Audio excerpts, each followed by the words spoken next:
Welcome to episode 292 of the Help Me with HIPAA podcast. Today we'll be talking about 9 smart cyber habits for you rabbits. Running around trying to figure out what to do. So, all of the rhyming that's in here. This is it's put out by CISA, CISA. help us this out. CISA out. I love it. All right, now we're gonna need that on a shirt. But anyways, it was a really cool thing for a campaign. We're going to tell you about it and share the smart cyber habits they have so you can get it included in some of your stuff. We are. Yeah. So got a lot to cover. We're going to dive in quickly, but as always, a few announcements. Yeah. Number one, if you hadn't already, leave a review. Yes, leave please. A review. Please leave a review. So head on over to Apple Podcast or wherever you listen. Leave a review for the podcast. We definitely appreciate those. They do help a lot, honestly. Subscribe, share us out, encourage people. We have some objectives for 2021, and we need that help to make those objectives happen. Yep. Help us push. All right. And the HIPAA boot camp coming up quickly. Yeah, I don't know when this one comes out. It may be next week when this one comes out. But yep. So I think I saw at least a couple more come through this past week. So yeah. Our seating is almost full, but I think we do have another 1 or 2 seats left for the HIPAA Boot Camp Virtual Edition. It's going to be February 23 through 25. And then our next one won't be until sometime in August, and that's it. Only 2 a year, folks. So jump in while you can. That's right. Limited seating, limited times. Mm-hmm. And this one has been completely updated to include all kinds of additional discussions about the recognized security practices and some of the other changes and details on your practice, patient rights, all the things that we've been seeing in enforcement and the updates and the threat environment. So check us out. And if you're an alumni, let us know. We got a special deal. We'll hook you up so that you can get the updates in a virtual session. Yep. Now, somebody did ask me, if this is a virtual session, why is it limited seating? And what you need to know is we don't have but one crash cart. And so it is hard to get to everybody by the end of day one. But no, the real answer to that is we do a lot of interactive. Matter of fact, the entire thing's interactive, but we do a lot of one-on-ones on day 3 to help people out. So we can't clone everybody. So and a lot of these big ones, you just sit and listen. Yeah. We want you to talk to us. Yeah. There's a lot of engagement. It's really good. Yeah, it's like the folks that go through the boot camp get to know each other during boot camp because of that. So it's kind of interesting. Yep, it's very interesting. Yeah. So we need to get them all, some little sign that says I survived the HIPAA boot camp. I think we should. Yeah. Now they'll all be like, hook us up. Yep. All right, we're back to our HIPAA Say What segment of the week. So this one's interesting. We discussed this a lot. Like when somebody leaves your organization or is terminated or passes away, whatever it might be, they need to be removed from your systems. And this story is a good reminder of that because guess what? Somebody's system administrator with admin credentials passed away. And of course, it's probably not the reason that most people leave an organization, but it still needs to be handled. Yeah, because and especially with this past year, a lot of folks are dealing with unexpected death. And because no one dealt with this, and yes, HIPAA does say that you should have a termination checklist and make sure everybody's removed when they leave. that would include this. And nobody, either they chose not to participate in dealing with it, or they forgot, or whatever, or they were just in shock. Either way, a ransomware gang got a hold of those credentials. No idea how. Could have been a lot of different ways. But they used that to install crypto locking malware, ransomware, in about 100 systems during one attack with those stolen credentials. Wow.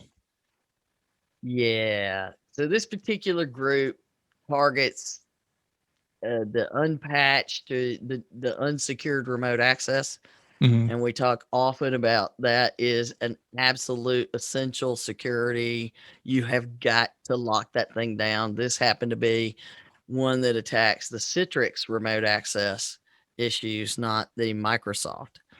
So, that's not new. That wasn't different. They managed to get in.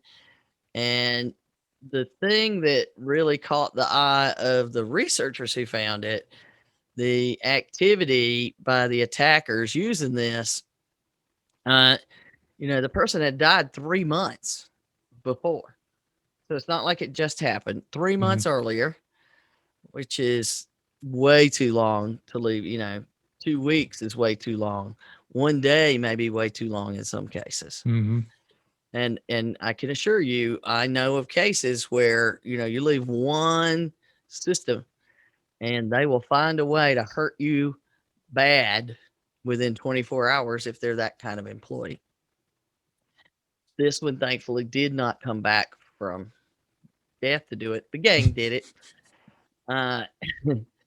So the attackers get in and they are in there for a month. Ooh.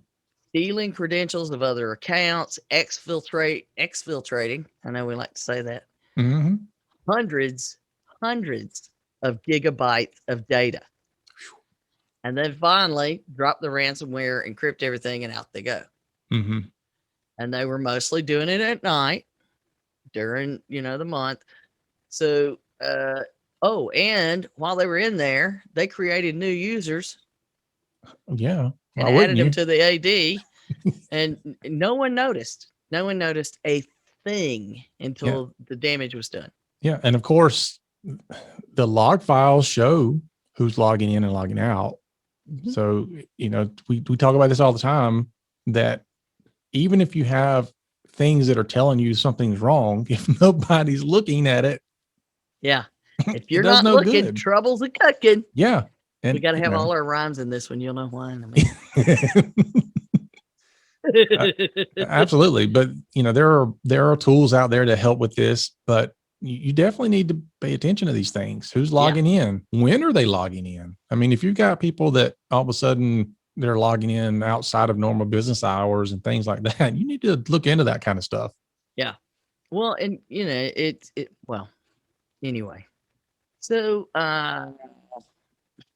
the article that we have, of course, a link to, quoted the company by saying no alerts were set off so that new domain admin account went on to delete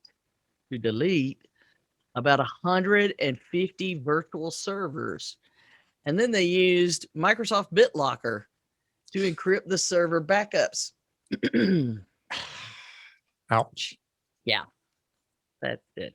So, for those people that are like, yes, we have backups and we have versions of backups and we keep them for a month at a time. Yeah, we're Well, good. guess what? And again, this goes back into something I preach about all the time with backups is testing. Mhm. I You love what don't, you say. You say you don't buy backup, you buy restore. yeah, you should be buying the ability to restore your data, not the ability to back it up. But people don't Yeah. look at that. They only look at, I've got backup. You should start selling it that way, David. You're buying restore. Yeah. It's, Yeah. we're still trying to explain to people what backups are supposed to be. That's why I'm saying just sell it that way. Yeah. Because if you're going to explain it anyway, it'll Yeah. make them stop and go, what? Well, usually what gets the conversation going, I'm derailing a little bit, but usually what gets conversation going is they say, you're wanting to charge me per month when I'm paying per year. Yeah, because you're buying backup. We're selling you the ability to restore. It's very different. And then they're like, what? Two different things. Two different things. Yeah. Yes, you have a backup. When's the last time you tried it? I ain't never tried it. All right. Good luck with that. Because unfortunately, I've been a part of a number of horror stories. Yeah. It's like crickets. When you say, when'd you last test it and you get crickets, I'll never forget. This guy got so mad at me, which was not my fault, but this was years and years ago. This is like back in the Windows NT day. And he wanted to migrate to a new server, going to Windows 2000. And so he's like, I'm not going to pay you to back it up. I can do that. I'm like, okay, sweet. So I go in, nuke his server completely, put Windows 2000 on it and all that. And I'm like, all right, give me your backup data. And he hands me this USB hard drive and I plug it in. And I'm like, where's your data? He's like, what do you mean, where's my data? I'm like, the only thing I see here is icons for your desktop. And what he had done is highlighted everything on his desktop and clicked copy and paste and thought he grabbed all of his data. And unfortunately, he lost a number of years worth of data because he thought he had created a backup. But anyway, we'll get into backups more in just a second because ironically, it's part of a 9 smart cyber habits list. Yep. So let's dive into what those things are. And I like the fact that they call them smart cyber habits, because if you're not doing these things, I question your intelligence. Donna's wiping her eyes like, oh gosh. Yeah. So, I mean, but first, let's say there has been some good news coming out about ransomware. That's good. But the average payment is dropping to somewhere around 150 grand. Still not a check I want to write. No. But a lot of gangs have been shut down, and the tools they're using have been shut down by law enforcement. But we know that won't take long for them to relocate. And then apparently they must have been getting close to one of these other gangs. It's not, a big name, but they announced they're closing up shop and handing out their decryption codes to all the victims. So somebody must have been getting close. And usually what that means is they just show up under another name. Yeah. Wouldn't you hate to be the guy that just paid though? Like, I just paid yesterday and then today you just release them for free. That would stink. Yeah. So does that mean we can let our guard down about ransomware though? No. Even a tiny bit. Not even a tiny bit. No, not at all.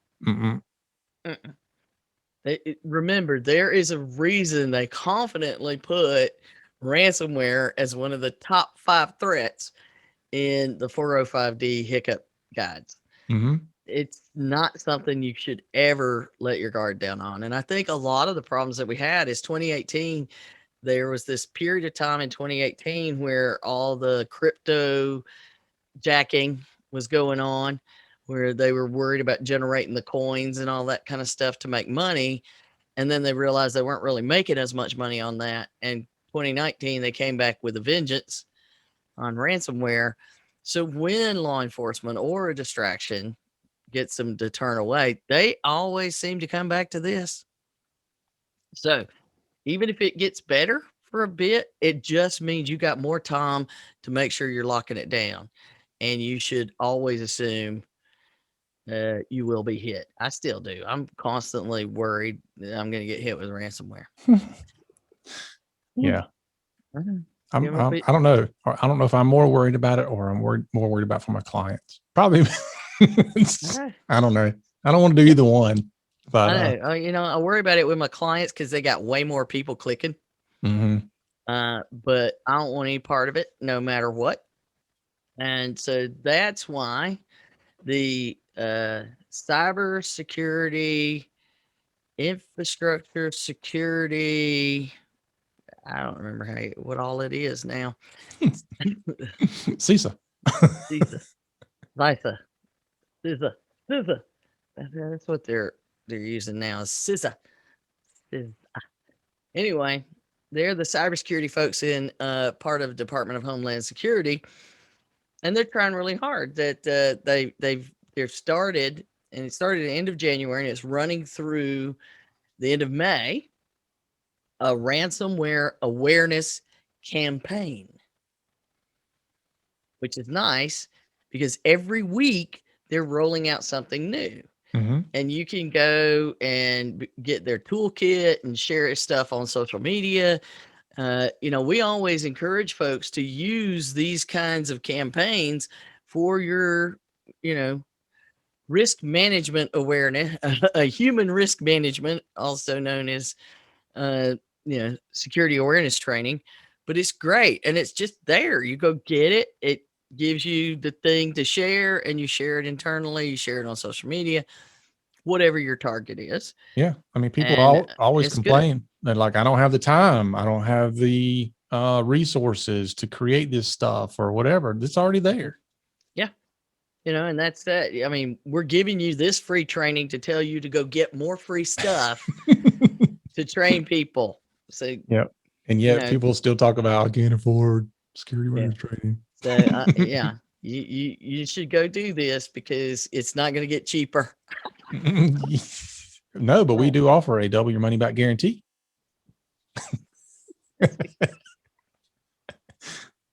But the whole concept is reduce the risk of ransomware.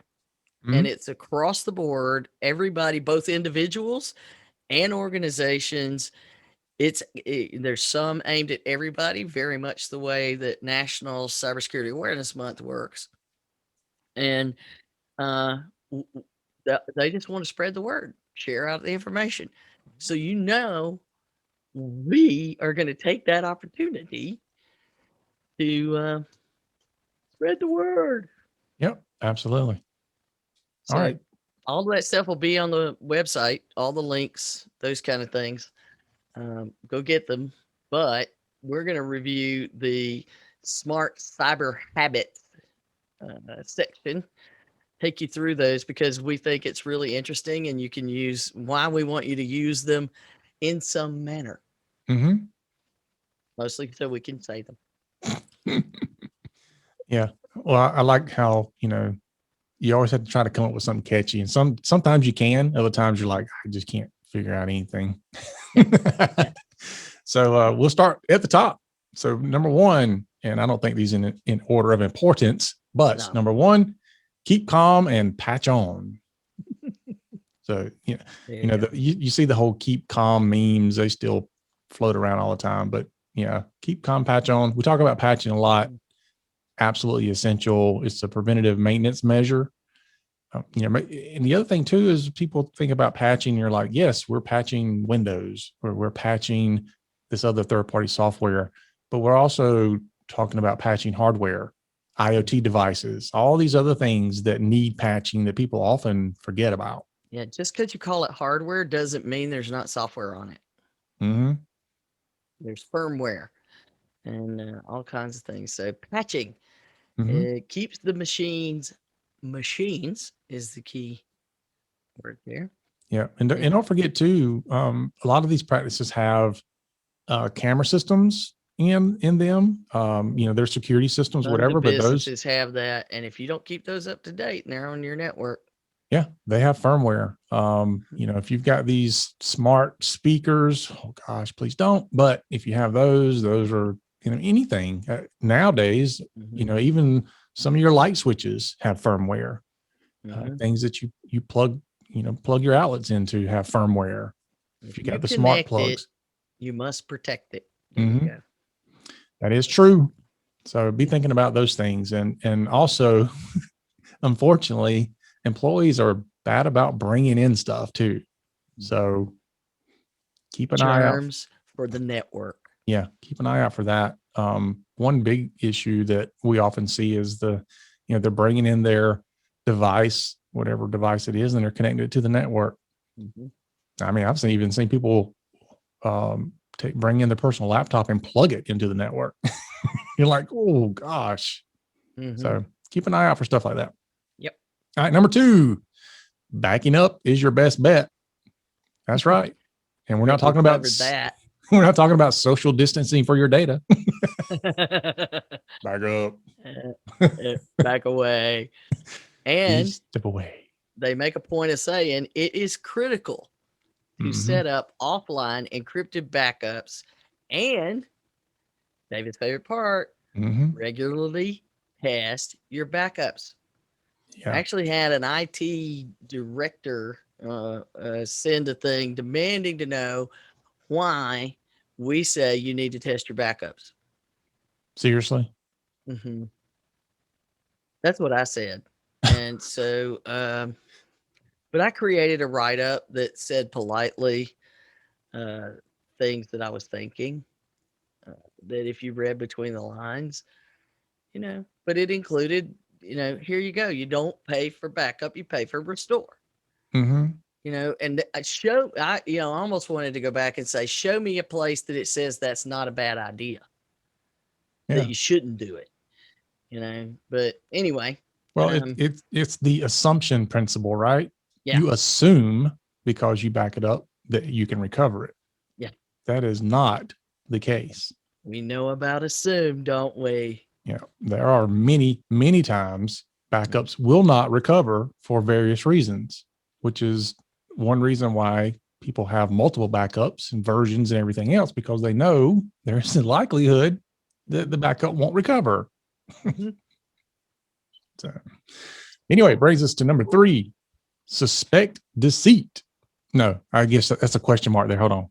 Suspect deceit? Hit delete. This is the first one that rhymes. I thought it was funny, but yeah, suspect deceit, hit delete. And this goes into your email. So, if you get an email, it looks suspicious. Oh my gosh, please don't open it. Just delete it. I always love we just covered wine our last episode, or two episodes ago, when we talked about the phishing reports. Yeah. If they ever click, yeah, get rid of it. And for this is so funny that it's not.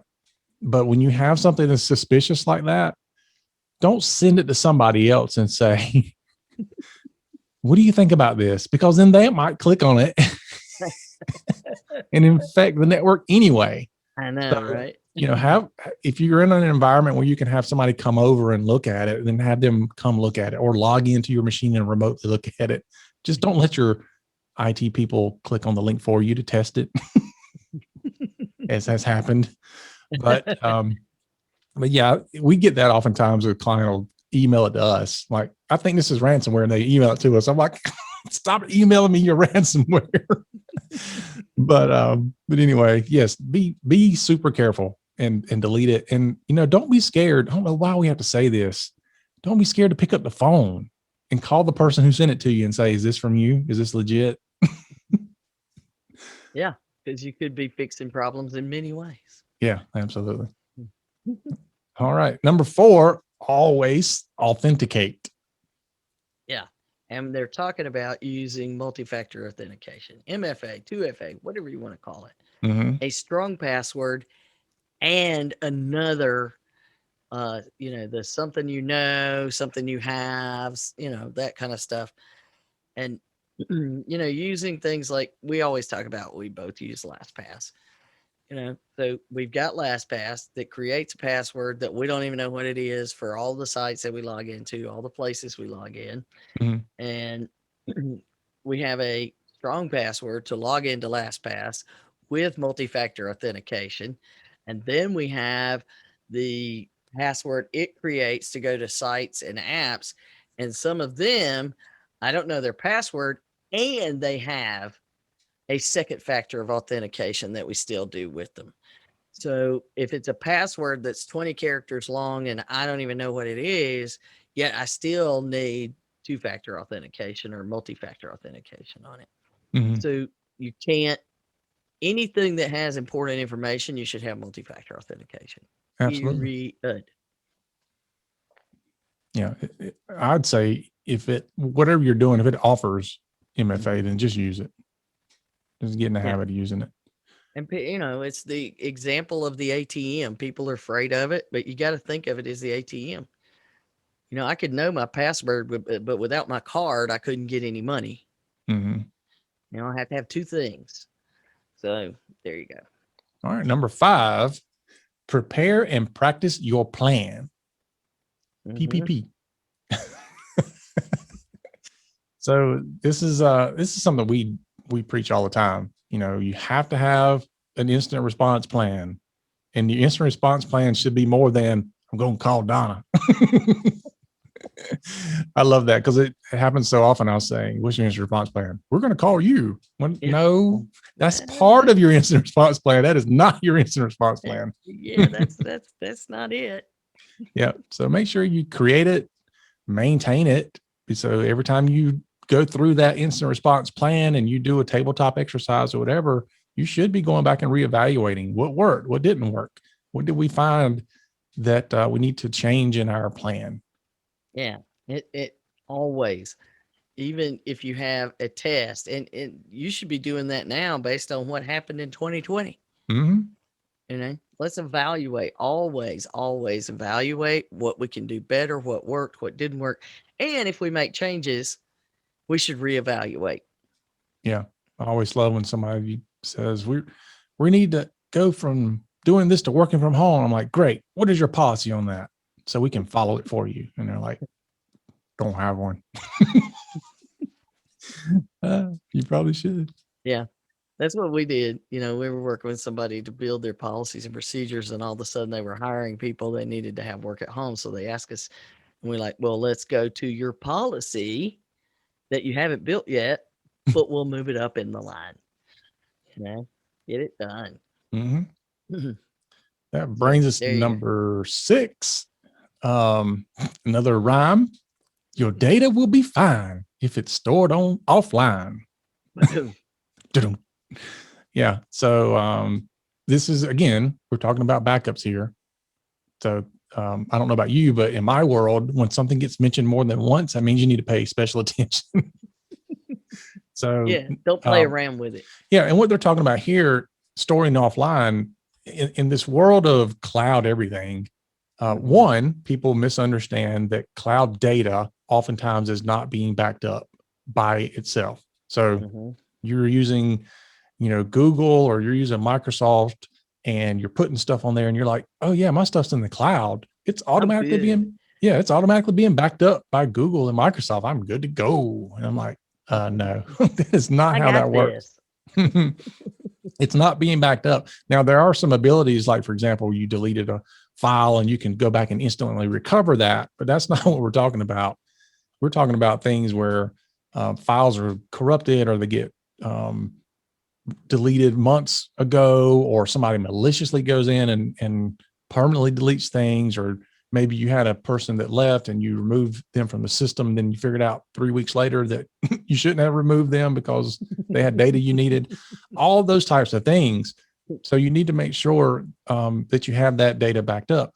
The other piece of it is that sometimes you may need to recover from backups, and the online copy of that or version of that is not a reasonable and appropriate thing to fall back on. Yeah. For example, we had a client one time who had their server and all their data backed up, and because of the limits that the data backup company put in place, the download limits, it would have taken 33 days for them to download their backups. Yes, you have a backup. And it's stored offline. Yes, you have all that. But anyway, if you've got all that stored offline, now all of a sudden you have the ability to recover a lot faster. And so that's, we can't talk about it now, but that's why we get into talking about the recovery time objective and recovery point objectives and all those things like that, because backups is not a simple thing to buy. You don't just go out and buy backup. If you're doing that, you're probably buying the wrong thing. You really need to look at the whole recovery piece as the conversation. People look at it and go, I've got unlimited backup. That you're asking the wrong questions. So anyway, yeah, we'll move on from there.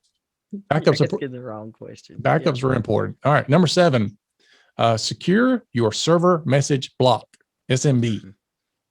Now, this is a nerd statement. Mm-hmm. You need to just talk to your tech folks about this.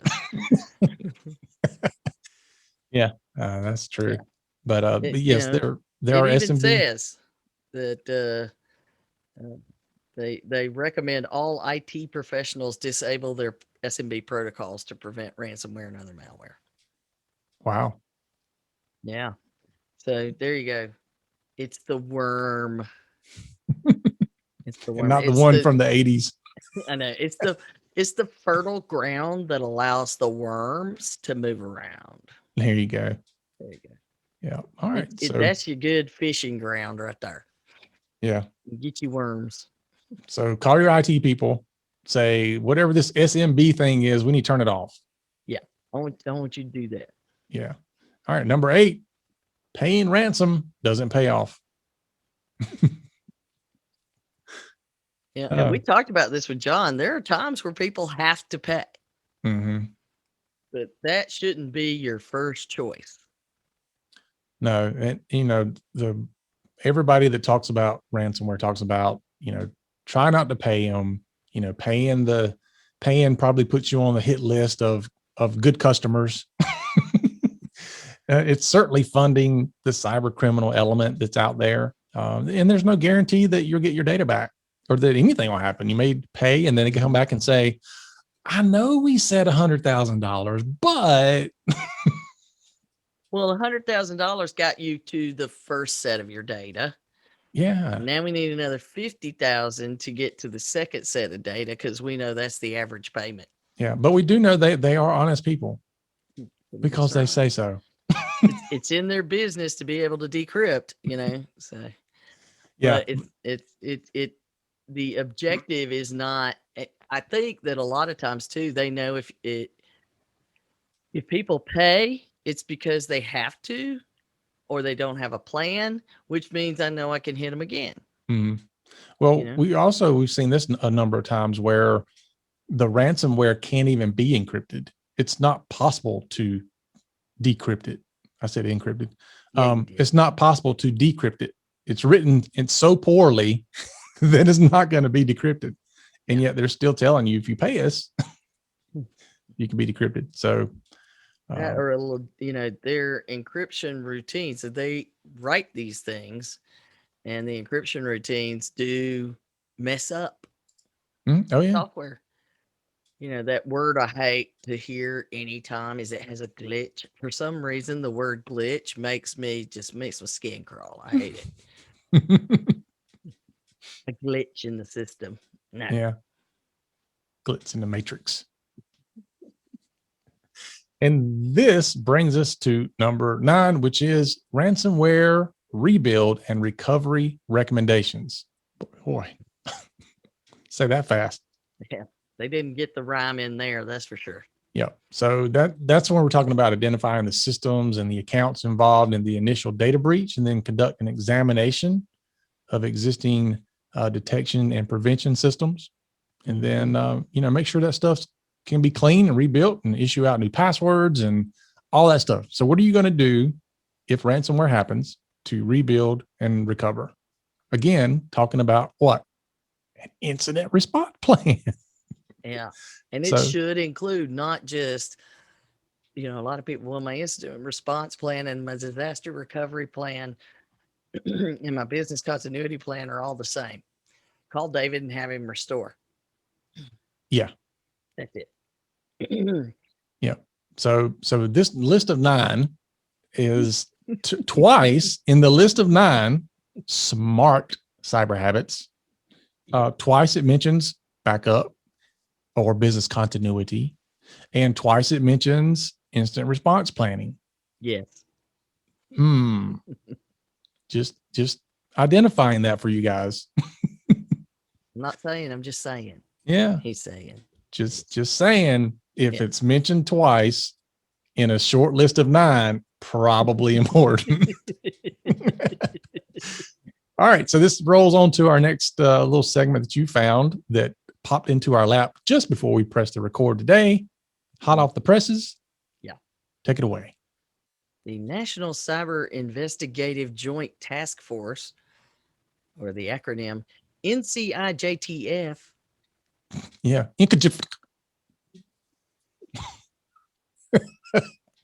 They got to work on that. Yeah.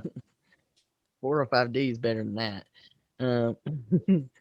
They released a joint sealed, not like closed sealed, but it has the seal of the entire group in the Investigative Joint Task Force fact sheet that it provides information on prevention and mitigation techniques developed by interagency group of subject matter experts from more than 15 governmental agencies to increase the awareness of ransomware threats to police and fire departments, state, local, tribal, and territorial governments, and critical infrastructure entities. Guess what's a critical infrastructure entity? Healthcare and IT are two. I mean, there's a lot of things, communication. There's 16 critical infrastructure entity industries rather. So this is apparently part of the reduce the risk of ransomware campaign.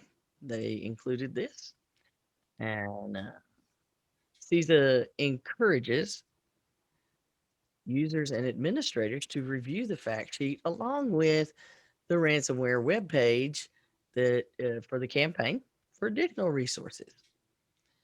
And one of those resources that came out in September, and I haven't even had a chance to do a deep dive on it, that you would find very helpful in addressing things like the best practices that we just talked about, the smart stuff, and building a response plan, is the ransomware guide they just published in September, and it is very good. It is designed for the people who are dealing with it. It's not, everybody should read it kind of thing.